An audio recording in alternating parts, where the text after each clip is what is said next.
Hello दोस्तों, कैसे हैं आप सब। आई होप आप सभी बहुत अच्छे होंगे। दोस्तों, हमारा जो क्लास चल रहा है बीएससी थर्ड सेमेस्टर केमिस्ट्री का क्लास चल रहा है, जो कि बहुत ही ज़्यादा इंपॉर्टेंट है। तो इन वीडियो को आपने देखा होगा दोस्तों। इसके पहले मैंने और 2 लेक्चर आपको दे दिया है। आई होप आपने उसको पढ़ा होगा। अगर उन वीडियो को आपने नहीं देखा है, जो कि मैं प्ले लिस्ट पे अपलोड कर रहा हूँ उसको, तो जाके उनको जरूर देखना। जब आप पहला लेक्चर समझ जाएंगे तो ही आप दूसरा लेक्चर में आइएगा, नहीं तो आपको समझ में नहीं आएगा। राइट ना, क्योंकि पहला हमारा बेसिक है, उसी के बेस पर आपको दूसरा समझ आएगा, और दूसरा जब आप पढ़ लेते हैं तो आपको नो डाउट तीसरा लेक्चर समझ में पूरा आ जाएगा।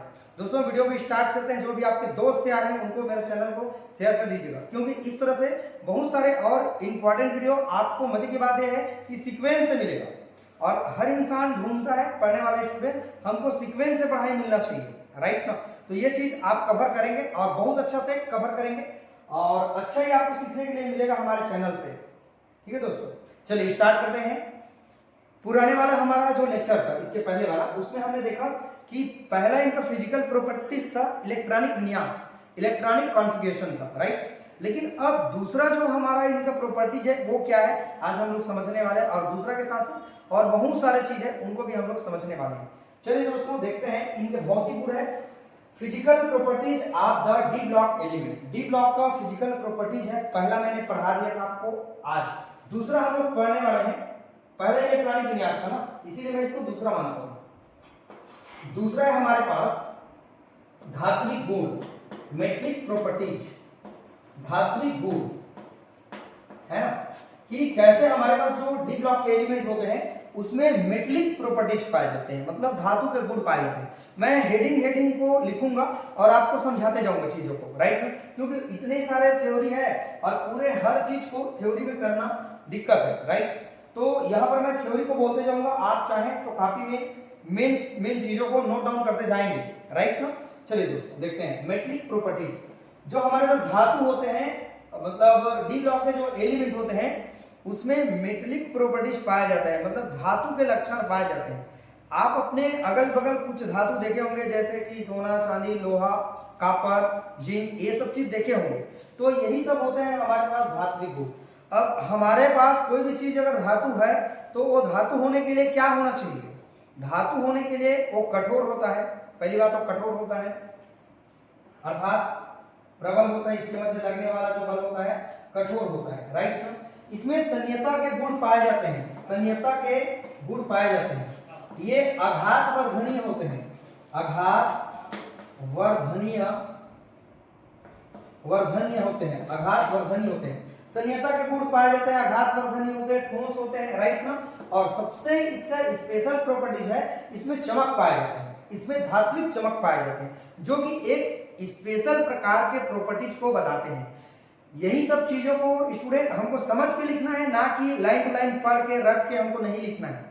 हमको समझ लेना है, एक बार पढ़ लेना है। जैसे मैं आपको बता रहा हूं, आप मेरे लैंग्वेज में एक बार समझिए, उसके बाद आप पेपर को पढ़ने के लिए बैठिए तो पूरा चीज आपको समझ में आ जाएगा। जैसे मैं बता रहा हूं उसी सीक्वेंस से आप पढ़ें तो आपको ज्यादा टेंशन नहीं होगा। राइट ना, तो ये तीसरा लेक्चर है, इसके बाद चौथा लेक्चर आएगा, तो चौथा लेक्चर में डी ब्लॉक एलिमेंट कंप्लीट हो जाएगा। राइट, तो इसमें तन्यता के गुण पाए जाते हैं। एक चीज आपने देखा होगा, जैसे कोई चीज है, जैसे हम कहें घंटी बजाते हैं, है ना, छोटा वाला घंटी हो या बड़ा वाला घंटी हो। जैसे घंटी को हमने जोर से क्या किया, उसको मतलब चोट लगाया, मान के चलिए उसको चोट दिया, तो होता क्या है कि उसमें आवाज ऐसा आते हैं, सांस, मतलब टन से मारेंगे आवाज उसका क्या होता है, आपने नोटिस किया होगा। या कोई आपने देखा होगा, थाली वाली देखा होगा, या फिर कोई कांच का थाली हो, है ना, तो कांच के जो थाली होते हैं उनको आप मारते हैं तो उनका जो आवाज होते हैं कैसे आते हैं आप सब जानते हैं। तो यही सब इसकी प्रॉपर्टीज है। कठोर होते हैं, तन्यता के गुण, आघात वर्धनीय होते हैं। इसके मध्य लगने वाला जो बल होता है ये प्रबल बल पाए जाते हैं। मैं हेडिंग मेन चीजों को माइंड में नोट डाउन करा रहा हूं दोस्तों, यही पढ़िए। और ज्यादा लाइन टू लाइन मत पढ़िए। क्यों पढ़ेंगे भाई, इतना लाइन टू लाइन पढ़ेंगे तो आपके लिए तो बता रहा हूं, एक एक टॉपिक एक एक पेज निकल के आएगा। और हमको भौतिक गुण पूछा जाएगा तो हम क्या 9-10 इसमें प्रॉपर्टीज हम आपको पढ़ाएंगे, कम से कम 9-10, मान लीजिए 8-9 है ना। तो क्या सबका एक एक पेज लिखेंगे तो उतना हमारे पास वक्त है क्या पेपर में लिखने के लिए? बिल्कुल नहीं। तो समझ के मेन सार चीजों को हम लिखेंगे, जो मेन चीज है उसको लिखते जाएंगे और उनको अपने शब्दों में कन्वर्ट करके उनको पेपर कर देंगे, राइट। और समझते क्या है ये चीज आप माइंड में नोट डाउन करेंगे। प्रबल होते हैं, इसके मध्य लगने वाला जो बल होता है वो क्या होता है, स्ट्रांग होता है।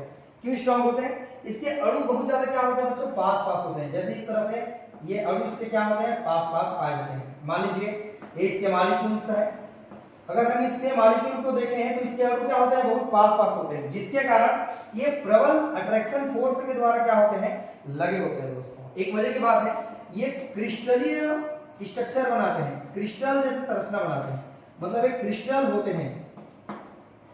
अब क्रिस्टल में क्या होता है, एक क्लोज पैकिंग होता है, एक बंद संकुल बनाते हैं, षटकोणीय संकुल बनाते हैं। जैसे कि आप यहाँ पर देख पा रहे हैं, हमारे 12th क्लास के सिलेबस में आपने पढ़ा होगा क्रिस्टल, पढ़ा होगा क्रिस्टल, पहला चैप्टर क्रिस्टल था जिसमें पूरा एक्सप्लेन किया गया है। तो क्रिस्टल बोल दिया तो आप सारे लोगों को समझ में आ गया क्रिस्टल क्या चीज होता है, ठीक है। तो देखो ये षटकोणी कैसे होते हैं, ये आपस में देखिए ये 6 कोणों से मिलकर बना हुआ है, आप देख पा रहे हैं, देख रहे हैं क्या, 1 2 3 4 5 6 हो जाएगा टोटल ना, 2 2 4 और 2 कितना हो जाएगा, हमारे पास 6 हो जाएगा। मतलब हर गोला ने 6 गोला को टच किया, देखो 1 2 3 है ना, 4 5 कितना हो जाएगा, हमारे पास 6। मतलब हर गोला ने कितने गोला को टच किया हुआ है, आपस में 6 गोला को टच किया है। अर्थात ये षटकोणी होते हैं, चतुष्फलक भी बना सकते हैं। कुल मिला के देखें कि इसमें क्रिस्टल के गुण पाए जाते हैं। जब भी क्रिस्टल के गुण पाए जाते हैं तो उसके मध्य लगने वाला जो बल होता है वो स्ट्रांग होता है, प्रबल होता है, क्योंकि उसके अणु पास पास होते हैं। तो यही दोस्तों हमारे पास इसमें धात्विक चमक पाए जाते हैं, कठोर होता है, तन्यता होता है, आघातवर्धनी होते हैं, प्रबल होते हैं, क्रिस्टल जैसे प्रॉपर्टीज रखते हैं। ये डी ब्लॉक एलिमेंट है, राइट। हमारे पास तीसरा है, दो तो हम समझ गए, पहला इलेक्ट्रॉनिक विन्यास, पहला प्रॉपर्टीज का इलेक्ट्रॉनिक विन्यास और उसी का पूरा खेल है। और ये हमारा जो तीसरा प्रॉपर्टीज है इसमें देखेंगे परमाणु का, हम लोग देखेंगे आकार, परमाणु का आकार, एटॉमिक साइज, परमाणु का आकार, या बोल सकते हैं आयनिक त्रिज्या। आयनिक क्या बोलेंगे, त्रिज्या। मैं बेसिक को एकदम बता रहा हूं, आप समझिएगा बहुत ध्यान से। आयनिक त्रिज्या, इनको इंग्लिश में क्या बोलेंगे, आयनिक रेडियस, राइट ना। और इसको क्या कहेंगे हम लोग, एटॉमिक साइज, दोनों समझते हैं। देखिए परमाणु का आकार क्या होता है, हमारे पास जो डी ब्लॉक एलिमेंट होते हैं है ना, उसमें जो एटॉमिक का जो साइज होता है लेफ्ट से राइट की ओर जब जाता है तो उनके साइज घटते जाते हैं, है ना। इसके साइज क्या होते हैं, घटते जाते हैं। जैसे कि परमाणु का आकार और आयनिक त्रिज्या, आयनिक त्रिज्या मतलब कोई भी मेटल हो या एलिमेंट हो, अगर किसी को एक इलेक्ट्रॉन डोनेट कर देता है तो वो आयन बना लेता है, राइट ना, या एक इलेक्ट्रॉन ग्रहण कर लेता है तो भी आयन बना लेता है। लेकिन डी ब्लॉक के एलिमेंट धात्विक गुण जो रखते हैं ये धन आयन गुण रखते हैं, याद रखेंगे, ये ऋण आयन नहीं बनाते हैं, धन आयन गुण रखते हैं, मतलब इसमें धन आयन के गुण पाए जाते हैं। ये दान कर देगा इलेक्ट्रॉन को। जैसे हम देखते हैं copper plus ion, copper 2 plus ion, iron 2 plus ion, iron 3 plus ion, है ना। तो ये जो हमारे पास मेटल होते हैं दोस्तों ये आयन बनाते हैं, मतलब ये धन आयन बनाते हैं, आयन तो बनाते हैं लेकिन ये धन आयन बनाते हैं। ये ध्यान आप अच्छे से रखेंगे, मैं बहुत अच्छे से बेसिक आपको बता रहा हूं, आप बहुत अच्छे ध्यान से इसको करते जाइए।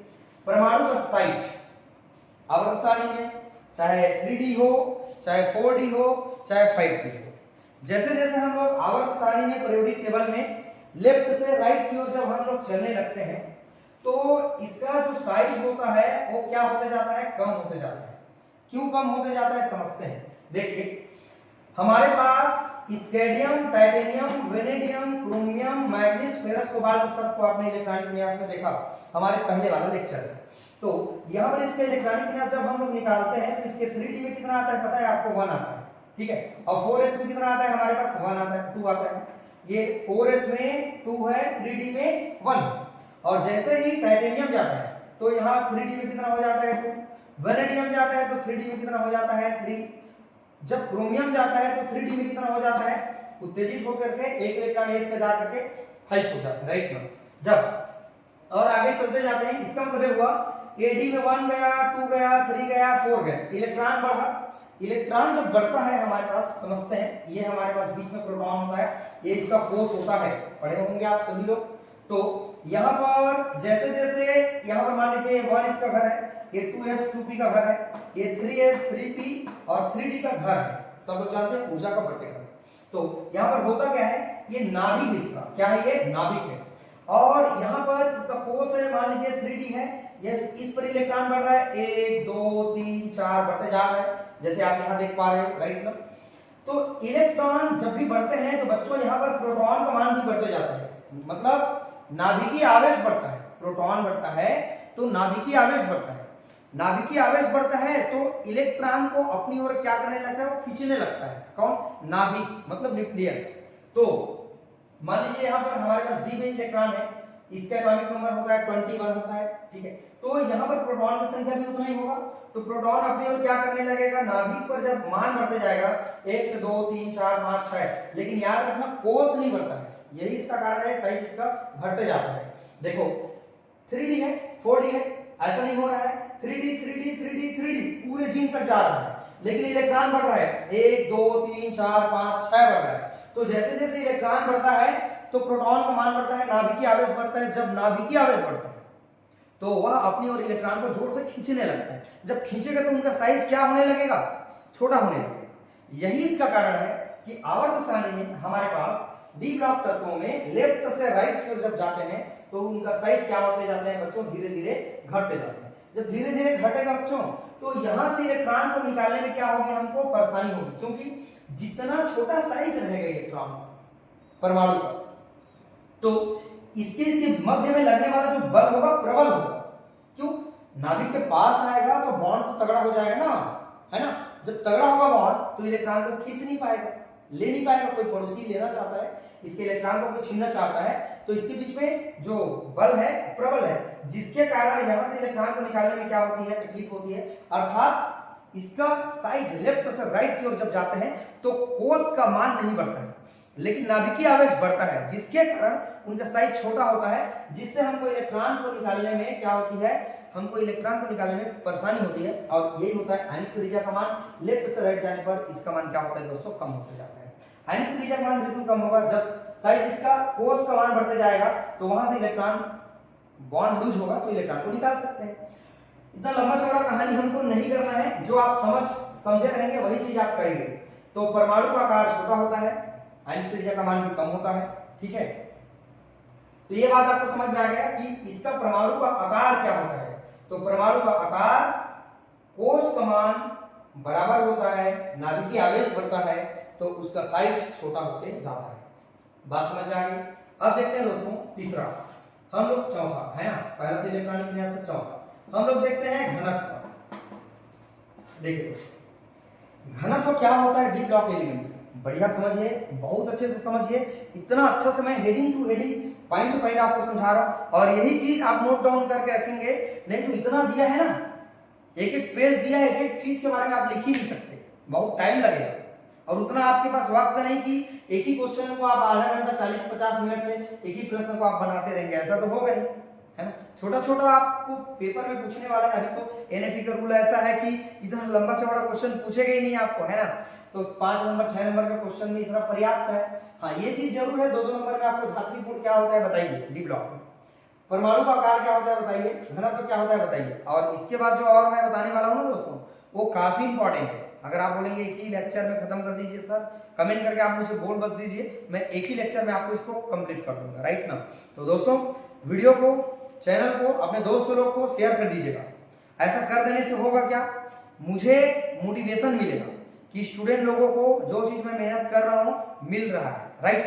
चलिए घनत्व देखते हैं दोस्तों। घनत्व इसका क्या होता है, अधिक होता है, ज्यादा होता है। जब लेफ्ट से राइट की ओर चलते हैं तो घनत्व उसका क्या होने लगता है, बढ़ने लगता है।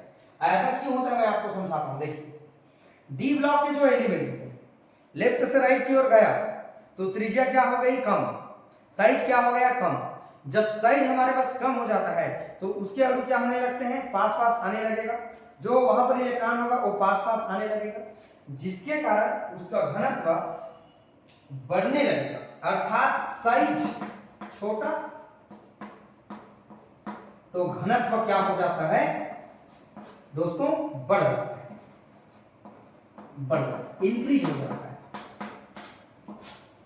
Size small their tendency, density high, density क्या हो जाएगा उसका, बढ़ जाएगा। तो डी ब्लॉक एलिमेंट में जो घनत्व होते हैं दोस्तों, ये क्या होने लगते हैं, बढ़ने लगते हैं। क्या बातें आपको समझ में आ रही है? अगर आ रहे हैं तो बिल्कुल लाइक कमेंट करके आप बता देंगे कि सर आवाज आपको सुनाई दे रहा है, समझ में भी आ रहा है, ऐसा बोल देंगे तो हमको भी अच्छा लगेगा। चलिए दोस्तों और देखते हैं इसके और क्या क्या प्रॉपर्टीज है। एक और मैं लिख देता हूं। पांचवा इनका जो प्रॉपर्टीज है, इसमें रंग के गुण पाए जाते हैं। अब रंग के गुण के बारे में हम डिस्कस करेंगे, चुंबकीय गुण के बारे में डिस्कस करेंगे, संकुल के बारे में डिस्कस कर लेते हैं। पहले हम संकुल के बारे में डिस्कस कर लेते हैं, ठीक है। संकुल को इंग्लिश में कहते हैं बच्चों कॉम्प्लेक्स। अब एक कॉम्प्लेक्स क्या होता है समझते हैं। देखो इस नंबर को आगे पीछे कर सकते हैं, कोई दिक्कत नहीं। संकुल का गुण कैसे पाए जाते हैं डी ब्लॉक एलिमेंट में, समझते हैं, राइट। देखिए संकुल क्या चीज होते हैं। संकुल वह होता है जिसमें सेंटर एटम पाया जाता है, सेंटर एटम पाया जाता है, केंद्रीय धातु पाया जाता है। और केंद्रीय धातु का काम डी ब्लॉक एलिमेंट करता है, चाहे प्लेटिनियम हो, चाहे एमएन हो, चाहे आयरन हो, चाहे कॉपर हो, चाहे और भी कोई भी एलिमेंट हो, सिल्वर हो, कोई भी एलिमेंट हो, राइट ना। ये भी इसमें क्या होते हैं, एटम का काम करता है। सेंटर एटम जो होते हैं उसका काम हमारे पास डी ब्लॉक एलिमेंट करते हैं, राइट। चलिए तो सेंटर एटम हमारे पास होते हैं डी ब्लॉक एलिमेंट। संकुल के बारे में हमको समझना है, तो संकुल बनाने के लिए सेंटर एटम होना चाहिए और प्लस लिगेंड होना चाहिए। लिगेंड इंग्लिश में ही समझे, ज्यादा अच्छा लगेगा आपको। लिगेंड अर्थात सेंटर एटम और लिगेंड दोनों ही मिल करके बनाते हैं दोस्तों किसको, कॉम्प्लेक्स को, संकुल को। आपको मैं एग्जांपल दूंगा तो आप समझ जाएंगे। देखो यहां पर है मेरे पास आयरन, क्या है आयरन, ब्रैकेट है। यहां पर मैंने लिखा वाटर, इसकी नंबर कितना है 6 बार है। यहां पर मैं लिखता हूं, क्या लिखता हूं, कॉपर लिख लेता हूं। और यहां पर मैं लिखता हूं जल, यहां पर मैं 6 टाइम कर दिया। यहां पर मैं कोबाल्ट लिखता हूं और यहां पर मैं अमोनिया लिख लेता हूं। इसका नंबर कितना है 6। बहुत सारे ऐसे एलिमेंट हैं जो ये सेंटर एटम की जगह में प्लेटिनियम भी हो सकता है। जैसे मैं चाहूं तो प्लेटिनियम लिख सकता हूं, यहां पर मैं लिख सकता हूं अमोनिया या क्लोराइड लिख सकता हूं, Cl6 लिख सकता हूं, इस तरीके से। अब मैं आपको समझाता हूं संकुल का मीनिंग क्या है, समझाता हूं। संकुल वह होता है जिसमें केंद्रीय धातु होता है तथा लिगेंड होता है। अब ये लिगेंड कौन होता है, लिगेंड वह होता है ऐसे एटम या ऐसे ग्रुप, ऐसे परमाणु जो लोन पेयर ऑफ इलेक्ट्रॉन रखता है, एकांकी इलेक्ट्रॉन रखता है, वह होता है मेरे दोस्तों लिगेंड का काम करता है। जैसे वाटर में हमारे पास ऑक्सीजन जो होता है इस पर लोन पेयर ऑफ इलेक्ट्रॉन होता है 2। साइनाइड में लोन पेयर ऑफ इलेक्ट्रॉन होता है नाइट्रोजन पर। साइनाइड भी हो सकता है दोस्तों यहाँ पर, जैसे मैं यहाँ लिख देता हूँ आयरन है और यहाँ पर Cn6 लिख सकता हूँ मैं, इस तरीके से। मतलब इस केंद्रीय धातु है, ये आपका साइनाइड मतलब क्या है, आपका लिगेंड है। लिगेंड की संख्या को यहाँ दर्शाया गया है, कोऑर्डिनेशन नंबर है ये। तो केंद्रीय धातु और लिगेंड मिल करके बनाते हैं दोस्तों, कॉम्प्लेक्स को बनाते हैं। तो ये कॉम्प्लेक्स का हमारा पूरा चैप्टर आगे आपको मिलने वाला है, इसी सिलेबस में है आप लोगों के। तो कुल मिला के देखें कि केंद्रीय जो धातु होते हैं वो हमारा कॉम्प्लेक्स बनाते हैं। ये देखिए कितना सारा मैंने एग्जांपल आपको दे दिया, यही सब एग्जांपल दे देके आपको अच्छे से लिखना है ताकि आपको अच्छा नंबर मिल जाए, ठीक। तो संकुल बनाने के लिए हमारे पास डी ब्लॉक के जो एलिमेंट होते हैं वह जिम्मेदार होता है कि कॉम्प्लेक्स को बना सकते हैं। कॉम्प्लेक्स बनाने के लिए केंद्रीय धातु आयन अर्थात डी ब्लॉक के एलिमेंट, डी ब्लॉक में 3D आते हैं, 4D आते हैं, 5D कोई भी हो सकता है, राइट। लिगेंड का काम कौन करता है, जिस पर लोन पेयर ऑफ इलेक्ट्रॉन होता है। कुछ एग्जांपल है मेरे पास, अमोनिया, कहां लिखूं मैं, हाँ ये अमोनिया लिगेंड का काम करता है ना। और यहाँ पर वाटर लिगेंड का काम करता है, यहाँ पर साइनाइड लिगेंड का काम करता है। एक्स अर्थात फ्लोरीन, क्लोरीन, ब्रोमीन, आयोडीन, ये सभी आपका काम करता है लिगेंड का। ऑक्जेलेट काम करता है, EDTA काम करता है, EDTA है ना। इसका पूरा नाम अगर आपको मालूम है तो आप मुझे कमेंट करके बताना EDTA का पूरा नाम क्या चीज होता है, ठीक। तो EDTA ये सब आपका क्या का काम करता है, लिगेंड का काम करता है। ऑक्जेलेट भी होता है वो आपका लिगेंड का काम करता है। तो इस तरह से दोस्तों हम संकुल बनाना सीख गए कि संकुल बनाने के लिए डी ब्लॉक एलिमेंट का बहुत ज्यादा योगदान है। चलिए और हम लोग समझते हैं इसके और आगे जो प्रॉपर्टीज है, नोट डाउन करते जाएंगे तो काफी अच्छा होगा दोस्तों, बहुत अच्छा होगा। चलिए इसको हम एक ही लेक्चर में निपटा देते हैं, इसके लिए कई लेक्चर हम नहीं देंगे। छोटा छोटा वीडियो देखने से अच्छा है कि आप क्या करें कि एक ही वीडियो में आप समझ जाए और उसी वीडियो को आप 2 बार देख लीजिएगा। ज्यादा वीडियो बन जाना उपाय नहीं है पढ़ने वाले स्टूडेंट के लिए, है ना। चलिए और हम लोग देखते हैं इसमें कौन कौन से प्रॉपर्टीज पाए जाते हैं। अभी तक मैंने संकुल बनाने का प्रोसीजर, संकुल बनते हैं वहां पर डी ब्लॉक का रोल होता है, ये मैंने आपको समझा दिया। ठीक है, चलिए 1 मिनट इसको समझते हैं, 1 मिनट।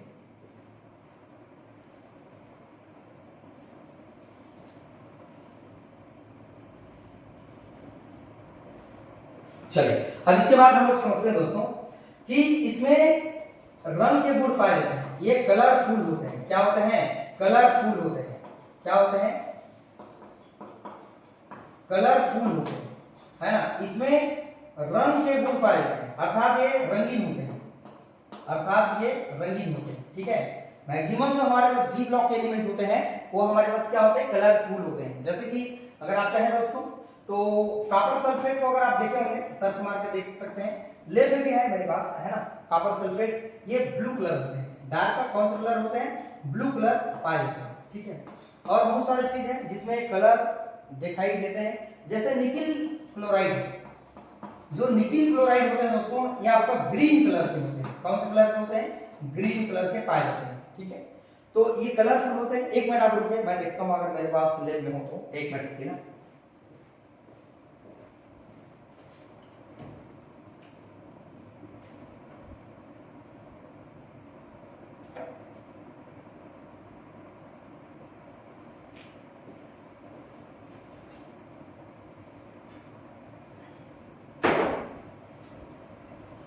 ये देखिए दोस्तों, मैं आपको बता रहा हूं,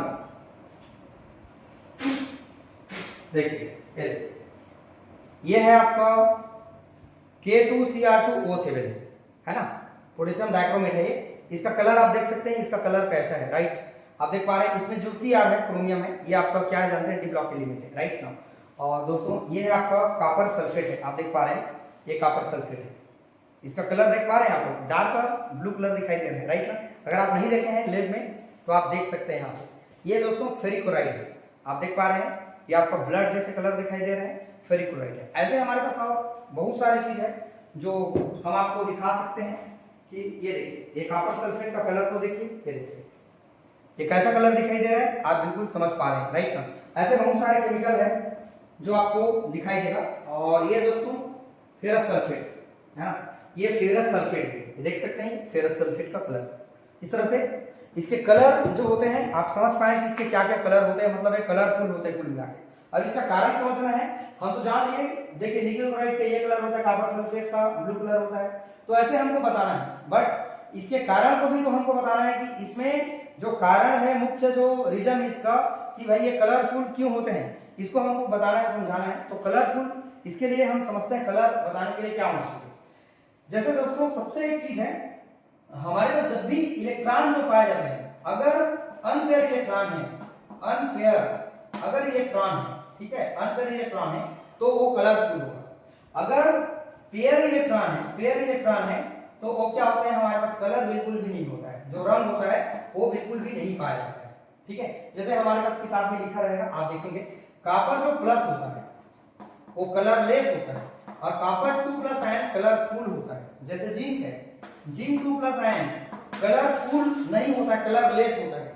तो कलरफुल और कलरलेस अगर हमको बताना है दोस्तों, तो हमको एक चीज बस समझना है, बेसिक चीज को। क्या चीज मैं बताता हूं आपको।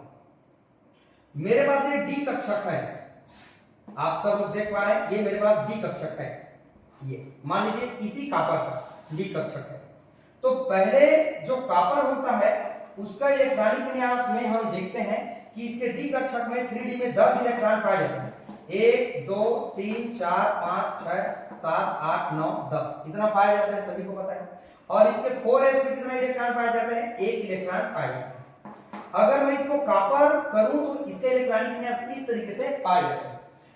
कॉपर प्लस अगर मैं कर देता हूं तो 1 इलेक्ट्रॉन यहां से 4s का इलेक्ट्रॉन चला गया, पहले बाहरी कोष का इलेक्ट्रॉन जाएगा ना, उसके बाद 3d का इलेक्ट्रॉन गायब होगा। तो मैं एक इलेक्ट्रॉन को कम कर दिया, तो कम कर दिया मतलब इसके डी कक्षक में कॉपर प्लस के केस में डी कक्षक में 10 इलेक्ट्रॉन होते हैं। निकाल के आप खुद देखेंगे, आपको समझ में आ जाएगा। कॉपर 1+ के केस में 3d में इलेक्ट्रॉन जो होता है वो 10 होता है, लेकिन सिंपल जब कॉपर होता है तो इसके बाहरी कोष में 4s में 1 होता है और 3d में 10 होता है।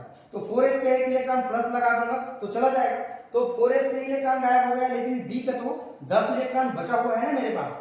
तो यहाँ पर जो इलेक्ट्रॉन है, यहाँ पर 10 इलेक्ट्रॉन अर्थात पूरी तरह से भरे हुए हैं।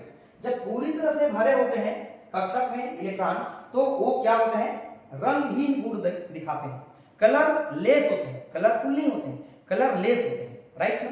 तो कॉपर प्लस आयन यहाँ पर फिलहाल कलर लेस है, क्यों, इसके डी कक्षक पूरी तरह से भरे हैं इसकी वजह से। अब दिखाते हैं दूसरा कॉपर 2 प्लस के बारे में समझते हैं। इसके बाहरी कोश में कितना इलेक्ट्रॉन होगा, 4s में 1 और 3d में कितना होता है, 10 होता है, ये जानते हैं सभी लोग। लेकिन मैं 2 प्लस कर रहा हूं, प्लस का मतलब मैंने किसी को 2 इलेक्ट्रॉन दान कर दिया है, दे दिया है, प्लस का मतलब दान कर दिया है, तो 2 इलेक्ट्रॉन कम करो, चलो 1 इलेक्ट्रॉन यहां से कम हो गए और 1 इलेक्ट्रॉन यहां से कम हो गए, कुल मिला के डी में कितना इलेक्ट्रॉन हो गए हमारे पास, 9 इलेक्ट्रॉन हो गए। तो कॉपर 2 प्लस के लिए यहां पर जो इलेक्ट्रॉन होगा 9 होगा, अर्थात कम से कम एक सिंगल तो मेरे पास है, एक सिंगल इलेक्ट्रॉन मेरे पास है। तो एक सिंगल इलेक्ट्रॉन अगर आ जाता है कहीं पर भी डी कक्षक में, तो इसका मतलब वो कैसा गुण दिखाएगा, कलरफुल गुण दिखाएगा। बात समझ में आई कि आप सभी लोगों को। ये जिंक 2 प्लस के लिए भी यही चीज होगा। जिंक 2 प्लस के अंतिम कोष में आपने शुरू वीडियो में देखा डी में 10 होता है और 4s में कितना होता है, 2 होता है। अगर मैं 2 इलेक्ट्रॉन को माइनस कर दूं 2 प्लस के कारण, तो डी में मेरे पास 10 ही नहीं इलेक्ट्रॉन बचेगा। तो 10 इलेक्ट्रॉन जब बचेगा तो क्या हो जाएगा मेरे पास, ये कलर लेस हो जाएगा। आपको पूरा समझ में आ रहा होगा कि कैसे हमारे पास एक कलरफुल और कलरलेस का कॉन्सेप्ट होता है। अभी समझ में आ गया। तो ये भी कलरलेस है, ये भी कलरलेस है, लेकिन ये कलरफुल है, राइट ना। तो ये बातें आपको समझ में आ गई। अब देखो आयरन 2 प्लस और आयरन 3 प्लस, ये दोनों के दोनों कलरफुल है। कैसे कलरफुल है, आपको दिमाग में सोचे समझे तो पूरा समझ में आएगा। पहले आप सभी लोग इलेक्ट्रॉनिक विन्यास बनाना सीखें। चलिए मैं आपको बताता हूं थोड़ा सा। आयरन के बाहरी कोश में कितना इलेक्ट्रॉन होता है हमारे पास, लास्ट में 4s में 2 होता है और 3d में हमारे पास कितना होता है बच्चों, 6 होता है। ये आप जान लीजिए, राइट ना। ये आयरन का होता है हमारे पास, ठीक है। जैसे कि हम आर्गन को 18 ले लें, 18 तो 20, 20 और 6 कितना हो जाएगा, 26 इलेक्ट्रॉनिक विन्यास। अगर आप परेशान हैं इलेक्ट्रॉनिक विन्यास से तो ठीक है। अब मैं क्या कर रहा हूं, आयरन 2 प्लस के केस में ये मोर स्टेबल होते हैं और 3 प्लस के केस में स्टेबल होते हैं। अर्थात ये दोनों आयन बनाते हैं, 1 आयन नहीं बनाते, 1 प्लस आयन, 2 प्लस और 3 प्लस आयन बनाते हैं। तो इसके केस में 2 प्लस मतलब यहां से 2 इलेक्ट्रॉन को कम कर दीजिए, तो डी में कितना इलेक्ट्रॉन होगा चेक करते हैं हम लोग। चलिए सिंगल इलेक्ट्रॉन 1 2 3 4 5 और कितना हो गया हमारे पास, 6 इलेक्ट्रॉन हो गए, राइट ना। तो सिंगल इलेक्ट्रॉनों की संख्या कितना हो जाएगा हमारे पास, 4 हो जाएगा। 4 का मतलब क्या समझिए, 4 का मतलब हम लोग ये समझते हैं कि 4 यहां पर सिंगल इलेक्ट्रॉन है, मतलब अनपेयर इलेक्ट्रॉन है। 4 अनपेयर्ड इलेक्ट्रॉन है तो नो डाउट ये कलरफुल होगा, है ना। अब आयरन 3 प्लस के केस में देखते हैं। आयरन 3 प्लस के केस में 3 इलेक्ट्रॉन कम कर दीजिए, तो 2 यहां से एक और यहां से कम कर दो, तो डी में कुल मिला के कितना इलेक्ट्रॉन हो जाएगा, 5 इलेक्ट्रॉन हो जाएगा। तो चलिए मैं सिर्फ डी का बनाता हूं। आप लोग इतना तो समझदार स्टूडेंट होंगे, इतना चीज आप समझ जाते होंगे। ये हो जाएंगे हमारे पास 5 इलेक्ट्रॉन, ठीक है। 3 तो प्लस लगा दिया तो कम कर दिया ना, ठीक है। तो यहाँ पर डी जो इलेक्ट्रॉन होगा 1 2 3 4 5 सिंगल इलेक्ट्रॉन हो गए। इसका मतलब सिंगल इलेक्ट्रॉनों की संख्या यहाँ पर ज्यादा है और यहाँ पर भी, कुल मिला के दोनों के दोनों ही हमारे पास कलरफुल होगा दोस्तों। इसलिए कलरफुल होगा क्योंकि दोनों में सिंगल इलेक्ट्रॉन जब भी पाया जाएगा ये कलरफुल होते हैं। आई मीन आपको इतना बातें समझ में आ गया कि मेन इसका कॉन्सेप्ट क्या चीज होता है। सिंगल इलेक्ट्रॉन का पाया जाना कलरफुल, पूरा भरा है ऑर्बिटल में इलेक्ट्रॉन तो कलर लेस होता है, राइट ना। यही कॉन्सेप्ट आप तगड़ा पकड़िए और इसी को याद करिए, इसी को माइंड में नोट डाउन करके रखिए, तब आपसे कोई भी चीज समझा जाएगा। अगर आप रटे जा रहे हैं समझ ही नहीं रहे हैं तो फिर सब चीज जय श्री रामचंद्र जी हो जाएगा, राइट ना। तो चलिए इसको आप थोड़ा सा एक बार नोट डाउन कर लेंगे, राइट ना। चलिए नोट डाउन करिए।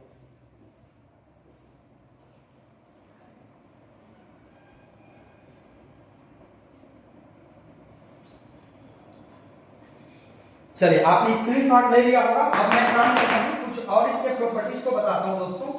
तो ये जितना भी चीज है कलरफुल के बारे में जब भी अपन बात करेंगे तो इन सभी चीजों को बच्चों आप रखें कवर करके, राइट ना। चलिए और इसके प्रॉपर्टीज एक ही वीडियो में सारा चीज कंप्लीट करेंगे, राइट ना। और जो भी चीज है आप जब भी मार्केट में किताब अभी तो आ गए हैं आप खरीद लीजिए ना भाई। समझाने का काम टीचर का है लेकिन पढ़ने का काम उसको स्टूडेंट का है ना। तो जब तक आप युद्ध के मैदान में आएंगे नहीं, लड़ने के लिए तैयार ही नहीं रहेंगे तो कितना भी कोई टीचर पढ़ाए आपको समझ ही नहीं आएगा। तो दोस्तों आपको समझना पड़ेगा और पढ़ना पड़ेगा। चलिए अब कलर के बाद हम लोग समझते हैं इसमें चुंबकीय गुण भी पाए जाते हैं। ये भी एकदम सरल है। मैग्नेटिक गुण भी पाया जाता है, चुंबकीय गुण। डी ब्लॉक के तत्व में चुंबकीय गुण पाया जाता है। चुंबकीय गुण का मतलब क्या होता है? डी ब्लॉक के एलिमेंट में विशेष तरह के चुंबकीय गुण पाया जाता है। यदि डी कक्षक में अयुग्मित इलेक्ट्रॉन है तो चुंबकीय गुण रखता है, अगर अयुग्मित इलेक्ट्रॉन नहीं है तो चुंबकीय गुण नहीं रखता है, मतलब प्रतिचुंबकीय हो जाएगा। जब इलेक्ट्रॉन पूरी तरह से भरा रहेगा तो प्रतिचुंबकीय, इलेक्ट्रॉन फुल है मतलब 10 में 10 है तो ऑर्बिटल में पूरी तरह से इलेक्ट्रॉन अगर भरे हैं मेरे पास इस तरीके से 1 2 3 4 5 6 7 8 9 10, तो ये क्या होता है जानते हो? प्रतिचुंबकीय होता है, प्रतिचुंबकीय होता है। इसको कहते हैं डाइमैग्नेटिक, राइट ना। पैरामैग्नेटिक अगर हो, अनुचुंबकीय अगर हो, अनुचुंबकीय अगर अनुचुंबकीय गुण कोई रखता है तो सिंगल इलेक्ट्रॉन को उपस्थित होना अनुचुंबकीय गुण को दर्शाता है। एक सिंगल है तो भी है, दो सिंगल है तो भी है, तीन सिंगल तो भी, 4 5, जितना भी सिंगल इलेक्ट्रॉन ज्यादा होते जाएगा, अयुग्मित इलेक्ट्रॉनों की संख्या बढ़ते जाती है तो वो हमारा अनुचुंबकीय गुण को ज्यादा बताते जाता है, पैरामैग्नेटिक होता है। और डाइमैग्नेटिक मतलब प्रतिचुंबकीय, मतलब जब भी फुल फील्ड है ऑर्बिटल में इलेक्ट्रॉन तो हमारे पास क्या होता है बच्चों? ये आपका प्रतिचुंबकीय गुण को दर्शाता है। अर्थात इतना बातें आपको समझ में आ गया, यही चीज आपके लिए बहुत ज्यादा स्पेशल है, यही बातें आप पकड़ लीजिए तो सारा चीज आपको समझ में आ जाएगा। अब मैं आपको सवाल दे रहा हूँ कुछ है ना। कॉपर प्लस आयन और कॉपर 2 प्लस में सबसे ज्यादा इसमें अनुचुंबकीय गुण कौन रखता है? क्या दोनों में, दोनों के दोनों क्या अनुचुंबकीय है कि प्रतिचुंबकीय है? चेक करते हैं। इसके पहले मैंने आपको बताया कि हमारे पास जो कॉपर होता है, ये हमारे पास जो कॉपर का ऑर्बिटल होता है इस तरीके से। कॉपर के बाहरी कोश में सबसे पहले हम लोग जानते हैं कि ये कॉपर का, कॉपर प्लस लगाते हैं, कॉपर 2 प्लस लगाते हैं, ठीक। समझिए, अच्छे से समझिए, समझिए समझिए, समझ कर फेर है, ठीक है। कॉपर में होते हैं 10 अंतिम में, जब हमारे अपवाद देखें 4s का एक इलेक्ट्रॉन चला जाता है डी में तो 10 होता है, ठीक है। तो कुल मिला के ये कॉपर का है। अब कॉपर प्लस लगाएं तो क्या करते हैं हम लोग? 4s का एक इलेक्ट्रॉन को, है ना, 4 इसका कितना होता है? 4s1 और 3d कितना हो जाएगा हमारे पास? 10 होता है। ये कॉपर का है। लेकिन कॉपर प्लस का क्या करेंगे? प्लस कर रहे हैं मतलब एक इलेक्ट्रॉन गायब कर दो, तो ये तब भी हमारे पास डी में कितना इलेक्ट्रॉन हो जाएगा? हमारे पास 10 इलेक्ट्रॉन होगा। अर्थात ये क्या होगा जानते हो? ये प्रतिचुंबकीय होगा। क्लियर हो? अब दूसरा देखते हैं copper 2 plus ion. Copper 2 plus ion के केस में 4s में हो जाएगा ठीक 0 और 3d में कितना हो जाएगा हमारे पास दोस्तों? ना हो जाएगा। 2 इलेक्ट्रॉन मैंने कम कर दिया, तो यहाँ पर 1 2 3 4 5 6 7 8 एक कितना हो जाएगा हमारे पास? 9 हो जाएगा। 2 2 4 6 8 10, एक ऑर्बिटल ज्यादा हो गया, ठीक है। ये तो यहाँ पर डी कक्षक में एक कम से कम सिंगल इलेक्ट्रॉन है, एक सिंगल इलेक्ट्रॉन है तो ये हमारा अनुचुंबकीय गुण को रखेगा। ये तो बात आपको पूरा क्लियरली आपको समझ में आ जानी चाहिए। कितना चीजें मैं एक्सप्लेन कर रहा हूँ तो आपको पूरा चीज समझ में आ जानी चाहिए। अब मैं यही चीज बच्चों दिखाता हूँ आपको, किसके लिए दिखाता हूँ? आपको दिखाता हूँ मैं आयरन के लिए, ठीक है। चलिए आयरन को भी हम लोग समझते हैं। ये आयरन है, आयरन 2 प्लस और आयरन 3 प्लस में अनुचुंबकीय कौन ज्यादा होता है? कौन ज्यादा हमारे पास पैरामैग्नेटिक होता है? कौन अनुचुंबकीय गुण ज्यादा रखता है? ये हम समझते हैं। देखो इस सब को हमको करना पड़ेगा दोस्तों, कॉपर करना पड़ेगा, सॉरी आयरन करना पड़ेगा। तो ये हमारे पास हो जाएगा आयरन। आयरन में होता है 4s में 2 और 3d में कितना होता है? 6, तो 6 कर दीजिए। चलिए इसको d को हम लोग 6 कर देते हैं। ये देखिए ये हो जाएगा हमारे पास, ये 6 हो गया। लेकिन मैं आयरन 2 प्लस करूं और आयरन में 3 प्लस करूं, तो आयरन 2 प्लस अगर मैं करता हूं तो 4s से 2 इलेक्ट्रॉन कम कर दो, तो 3d में कितना हो जाएगा हमारे पास? ये 2 इलेक्ट्रॉन कम कर दो तो ये हमारे पास कितना हो जाएगा? 6 करना है टोटल ना, तो ये हो जाएगा हमारे पास टोटल 6। सिंगल इलेक्ट्रॉनों की संख्या कितना है? 4। ये भी अनुचुंबकीय गुण रखता है, लेकिन अधिक कौन है ये चेक करना है। तो आयरन 3 प्लस के केस में कितना होगा? 4s में 2 और 3d में कितना होता है? 6 होता है। 3 कम कर दो, 3 प्लस लगा है तो 2 यहाँ का 1 यहाँ का, 1 कम कर देंगे तो ये हो जाएगा 5, ये हो जाएगा 0। अर्थात सिंगल इलेक्ट्रॉनों की संख्या हो जाएगी हमारे पास 5। 1 2 3 4 और 1 5 5। अब बताओ दोनों में ज्यादा सिंगल इलेक्ट्रॉन कहाँ है, ज्यादा अनपेयर इलेक्ट्रॉन कहाँ है, यहाँ पर है। तो आयरन 3 प्लस अधिक अनुचुंबकीय गुण रखता है आयरन 2 प्लस के कंपेरिजन में, राइट ना। तो इस तरह से ये चुंबकीय गुण रखते हैं। चुंबकीय गुण जब इलेक्ट्रॉन मूवमेंट करते हैं, जब इलेक्ट्रॉन इस तरीके से घूमते हैं अपने अक्ष में, है ना, तो उसके कारण ये चुंबकीय गुण पाए जाते हैं। हम सब जानते हैं कि यहाँ पर मैग्नेटिक फील्ड 0 है। कैसे, एक ऊपर का मान +1/2 होता है, नीचे का मान -1/2 होता है। दोनों का मान एक दूसरे का मान न्यूट्रल कर देता है, तो यहाँ पर हो जाता है 0। लेकिन वही एक इलेक्ट्रॉन जब राउंड मार रहा है इस तरीके से, दक्षिणावर्त वामावर्त सबने पढ़ा होगा, घड़ी की सुई की दिशा में घूम रहा है ये क्लॉकवाइज और ये हमारा एंटी क्लॉकवाइज, ठीक है। तो ये हमारा क्या होने लगता है, चुंबकीय गुण दर्शाने लगता है। इस तरह से दोस्तों ये चुंबकीय गुण आपका कंप्लीट हो जाता है। ये कितना पॉइंट है आपका, शायद 6वां है, देख लेना, राइट ना। तो चलिए इसको आप नोट डाउन करिए, अच्छे से नोट डाउन कर लीजिए।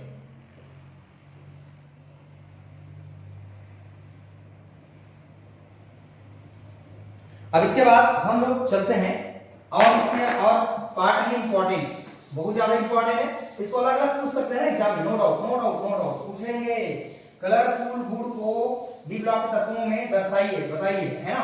तो चलिए उनको भी हम समझते हैं। दोस्तों वीडियो अच्छा लग रहा होगा, लाइक कमेंट करना बिल्कुल भी मत भूलना, राइट। अपने जो भी दोस्त यार है उनको बिल्कुल शेयर कर दीजिएगा, राइट। दोस्तों अब इसके बाद हम लोग समझते हैं चुंबकीय गुण सबसे इंपॉर्टेंट है और कलर वाला सबसे इंपॉर्टेंट है, राइट ना। अब हम लोग समझते हैं इसमें उत्प्रेरक के भी गुण पाए जाते हैं, कैटालिस्ट के भी गुण पाए जाते हैं, उत्प्रेरक के गुण पाए जाते हैं। डी ब्लॉक के तत्वों में उत्प्रेरक के गुण पाए जाते हैं। उत्प्रेरक क्या होते हैं, जो भी किसी भी रिएक्शन रेट को या तो बढ़ा देता है या फिर घटा देता है, उसको हम लोग उत्प्रेरक कहते हैं। सपोज करिए मेरे पास A + B है और मैं इसको C बना रहा हूं। बहुत सारे रिएक्शन आपने देखा होगा, जब हम 12th पढ़ते हैं तो सल्फ्यूरिक अम्ल बनाने की विधि देखते हैं, जहां पर आयरन मॉलिब्डेनम उत्प्रेरक की तरह काम करते हैं। कहीं पर और हम लोग देखते हैं कि V2O5 होता है, MnO2 होता है, फेरिक क्लोराइड होता है। जब हम लोग लैब में काम करते हैं तो कैटालिस्ट की तरह हम लोग उनको यूज करते हैं, राइट ना दोस्तों। जिंक क्लोराइड है, एल्यूमिनियम क्लोराइड है, ये सभी के सभी डी ब्लॉक एलिमेंट होते हैं, राइट ना।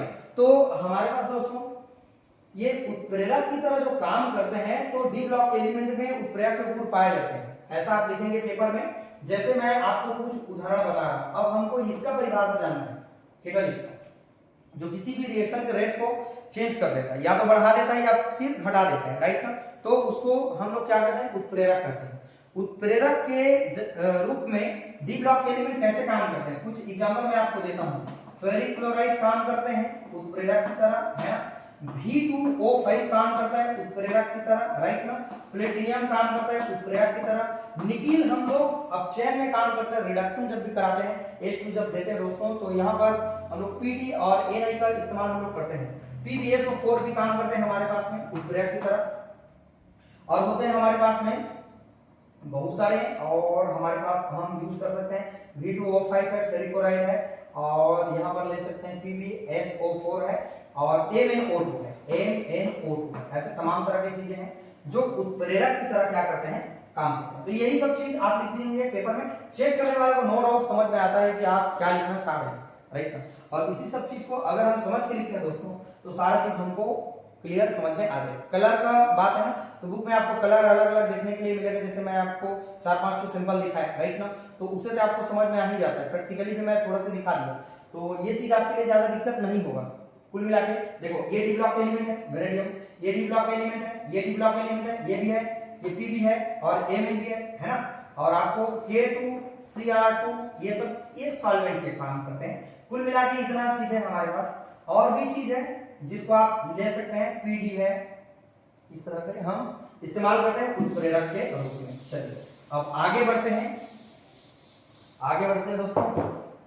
ये मिश्र धातु बनाते हैं, मिश्र धातु बनाते हैं, है ना। डी ब्लॉक के तत्वों में मिश्र धातु के गुण पाए जाते हैं। कौन से धातु, मिश्र धातु बनाते हैं, अर्थात दो अलग अलग धातु को अगर आपस में मिला दिया जाए तो उससे एक नया चीज बनने लगेगा, जो दोनों के गुण तो रखेगा लेकिन उससे कुछ नया गुण देखने के लिए मिलेगा और कुछ स्पेशल गुण देखने के लिए मिलेगा। उसे हम लोग कहते हैं मिश्र धातु कहते हैं। जैसे आपने पढ़ा होगा कांसा, पीतल, है ना। तो ये सब चीज है हमारे पास जो डी ब्लॉक एलिमेंट होते हैं, स्पेशली हमारे पास ये रखते हैं, मिश्र धातु बनाते हैं, ये हमारा 8वां है ना, ये 8वां का प्रॉपर्टीज है। तो मिश्र धातु बनाने का गुण हमारे पास पाए जाते हैं डी ब्लॉक के तत्वों में। ठीक है, तो इतना चीज आप समझ लेते हैं, पढ़ लेते हैं तो पूरा चीज आपको समझ में आ जाएगा। थोड़ा अवस्था भी देख लेते हैं। हमारे पास जो मरकरी होते हैं, जिंक कैडमियम मरकरी है ना, तो ये जो मरकरी होते हैं यही हमारा लिक्विड फॉर्म में पाए जाते हैं। बाकी सभी के सभी कौन से फॉर्म में होते हैं, ठोस रूप में पाए जाते हैं। ये इसका अवस्था है दोस्तों। इस तरह से इसमें और बहुत सारे, हाँ एक चीज और है, परिवर्ती ऑक्सीकरण। थोड़ा सा और बता देता हूं, परिवर्ती ऑक्सीकरण, ऑक्सीकरण ये भी स्पेशल है। ऑक्सीकरण थोड़ा सा बता देता हूं, समझते हैं। परिवर्ती ऑक्सीकरण, वेरिएबल है ना, वेरिएबल ऑक्सीडेशन। डी ब्लॉक के तत्वों में परिवर्ती ऑक्सीकरण पाया जाता है। कैसे समझते हैं, जैसे दोस्तों ये कॉपर प्लस पाया जाता है, कहीं पर कॉपर 2 प्लस पाए जाते हैं, है ना, कहीं पर आयरन 2 प्लस पाया जाता है, कहीं पर आयरन 3 प्लस पाया जाता है। बहुत सारे हैं जिस पर हम चार्ज लगाते हैं, जैसे SN2 बहुत सारे हैं, आप टेबल में देख पाएंगे। वैनेडियम +1 दिखाता है, +2 दिखाता है, क्रोमियम भी 1 दिखाता है, 2 दिखाता है, 3 भी दिखाता है, 4 तक भी दिखाता है, राइट ना। एमिन का अगर हम बात करें दोस्तों तो ये 1 से लेकर के 7 तक दिखाता है, सबसे ज्यादा दिखाता है, पता है आपको, +7 तक दर्शाता है, 1 2 3 4, ये पूरा ऑक्सीकरण दर्शाता है। तो ये कुछ मैंने आपको एग्जांपल दिया, iron 1, copper plus iron copper 2, iron 2 plus iron 3 plus, और ये सब चीज है जो ऑक्सीकरण अवस्था को शो करता है। जैसे Pb है, बहुत सारे जो डी ब्लॉक के एलिमेंट जो पाए जाते हैं, कोबाल्ट है +2 +3, ऐसा करके स्थायी के बेस पर कुल मिला के ये अपने ऑक्सीकरण को चेंज करते रहते हैं, फिक्स नहीं रहता है। इसलिए फिक्स नहीं रहता है, मैं आपको बताता हूं थोड़ा सा, क्योंकि 4s जो होता है ना, 4s और 3d पहला संक्रमण श्रेणी का सीरीज है, दूसरा जो संक्रमण श्रेणी का सीरीज है 5s और 4d होता है, और तीसरा संक्रमण श्रेणी का सीरीज है 6s और 5d होता है। तो दोस्तों यहाँ पर 2 इलेक्ट्रॉन पाए जाते हैं, लेकिन यहाँ पर जो ऊर्जाओं का जो अंतर है वो ज्यादा नहीं होता है, जिसके कारण ये दोनों S और D का जो ऊर्जा का अंतर है, गैप है, वो ज्यादा नहीं होता है, जिसके कारण इसमें क्या होते हैं, ऑक्सीडेशन नंबर चेंज होते रहते हैं, ऑक्सीकरण नंबर क्या होते रहते हैं, परिवर्तित होते रहते हैं, राइट दोस्तों। तो यही चीज है बेसिक। देखिए मैं कितने सारे चीजों को आपके माइंड में डाल दिया, और पूरा बेसिक चीज है, आप रट ही नहीं सकते। अगर आप रटते हैं तो पढ़ेंगे लेकिन भूलेंगे दोस्तों, राइट ना। ये सारे चीज को मैंने सिर्फ एक वीडियो में मैं आपको कंप्लीट करके दे दिया। और इसका पीडीएफ का अगर हम बात करें दोस्तों, तो पीडीएफ कुछ दिन के बाद आपको मिल जाएगा, थोड़ा वेट करिए। मैं थोड़ा सा बहुत ज्यादा बिजी हूँ, एडमिशन भी चल रहा है कॉलेज में, तो दोस्तों थोड़ा सा परेशानी भी है, तो काम उधर का भी देखना पड़ता है थोड़ा बहुत, है ना। तो वीडियो तो बढ़ रहा है आपके भलाई के लिए। देखिए मैं इतना बिजी होने के बाद भी आपके लिए मैं वीडियो अपलोड कर रहा हूं, ताकि आप घर बैठे ही अभी से ही पढ़ना स्टार्ट करिए, राइट ना, तो ही आप हर चीज कर पाएंगे, समझ पाएंगे। दोस्तों इसका जो पीडीएफ है 2-3 दिन के अंदर में आपको हो सकता है देखने के लिए मिल जाए, तो मैं आपको पीडीएफ बना के आपको दे दूंगा, राइट। अच्छा से बनाऊंगा तो, क्योंकि इधर कटा हो उधर कटा हो ऐसा ना हो, तो थोड़ा टाइम चाहिए, आधा घंटा लग जाता है पीडीएफ बनाने में। फिलहाल दोस्तों ये सभी चीजों को आप अपने माइंड में नोट डाउन करिए, और डेली पढ़ते जाइए, थोड़ा थोड़ा करके आधा घंटा पढ़िए। बूंद बूंद गिरने से घड़ा होता है दोस्तों, कभी भी एक बेग नहीं होता है। तो ये ज्ञान का गंगा पार है दोस्तों, अच्छे से करिए और सीक्वेंस से पढ़ते जाइए। बहुत अच्छा सिलेबस है, और ये 4 लेक्चर में ये पूरा हमारा चैप्टर कंप्लीट हो जाएगा। इसके बाद अगला चैप्टर हम आएंगे एक ब्लॉक एलिमेंट। ठीक है दोस्तों, आपके जो भी दोस्त हैं मित्र हैं दोस्तों, उनको चैनल को प्लीज शेयर कर दीजिएगा। अगर आप चैनल में नए हैं दोस्तों, तो चैनल को जाकर प्लीज सब्सक्राइब कर लेना, और जो भी आपके दोस्त हैं बिल्कुल उनको दीजिएगा। 12th पढ़ने वाले जो भी स्टूडेंट है उनको भी दीजिएगा। ये 12th वाले स्टूडेंट के लिए भी ये वीडियो बहुत ज्यादा इंपॉर्टेंट है, उसके भी सिलेबस में ये है, राइट। चलिए दोस्तों वीडियो को देखते रहिएगा, समझते रहिएगा, और चैनल को अच्छा लगे लाइक कमेंट आप जरूर कर दीजिएगा। चलिए दोस्तों वीडियो को वॉच करने के लिए थैंक यू सो मच।